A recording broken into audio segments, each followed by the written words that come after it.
Welcome in, YCN Sports Talk. Jeremy Stout, Andrew Zerhide, and another day, another Celtics win. Seems like they keep piling up.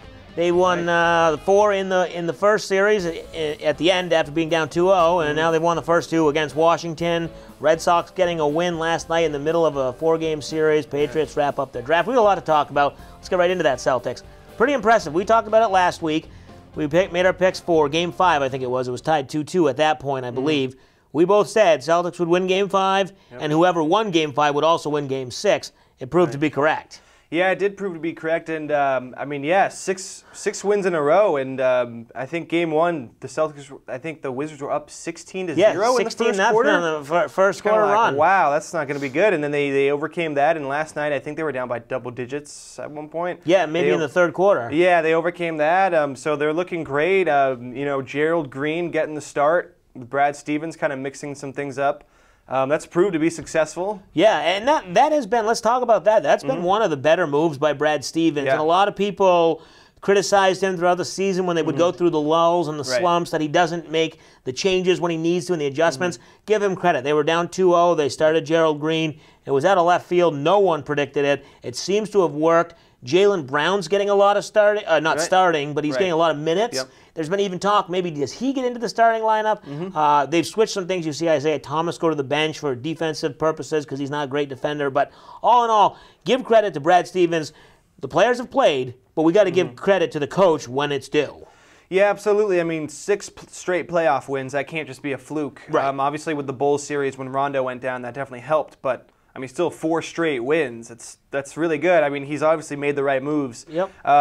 You know, Jaylen Brown getting more minutes, I think is good. He was really good during the regular season. I think he kind of fell off towards the end, and maybe that's why they were benching him at first a little more. To start the playoffs. But I think he's probably kind of relaxed a little bit, and hopefully, you know, he can continue playing very well. And a couple other players that we've seen play really well. Obviously, Avery Bradley really came on again in the Bulls series, and then he kind of he was kind of quiet, got a little banged up in Game 1, but he played well last night, hit a couple big shots.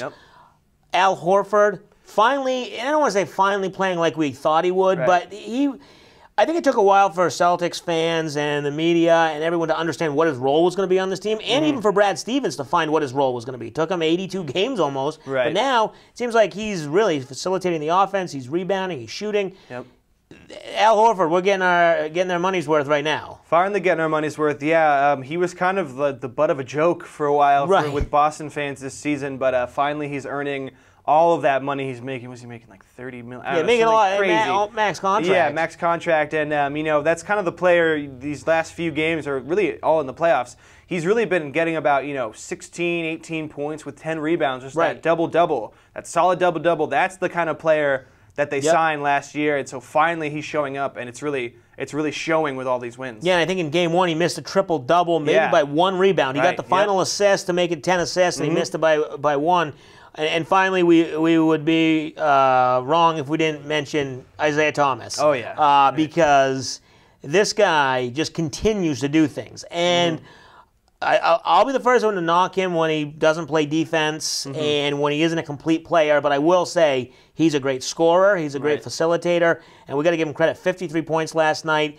Garden was rocking, leading his team to overtime. He making the 2 free throws to tie the game. What else can we say about this guy? They're doing everything that they ask him to do. He's doing everything, and on top of, you know, performing so well, I mean, he's doing all this just losing his sister just like a couple weeks ago.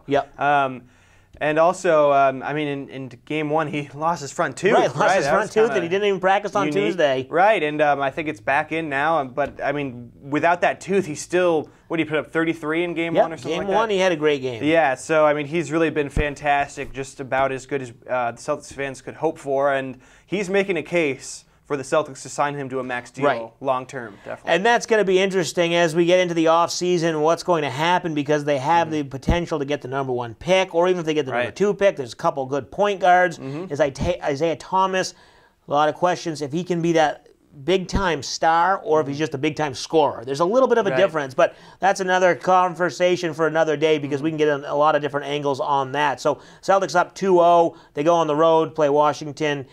In Washington, obviously, for Game 3. We'll make that pick later in the show when we do our Salt Hill Pub picks of the week. We'll take a break, talk some Red Sox. They're in the midst of a 4-game series against Baltimore. little bad blood keeps boiling in that series. We'll get into that when we come back. You're watching YCN Sports Talk.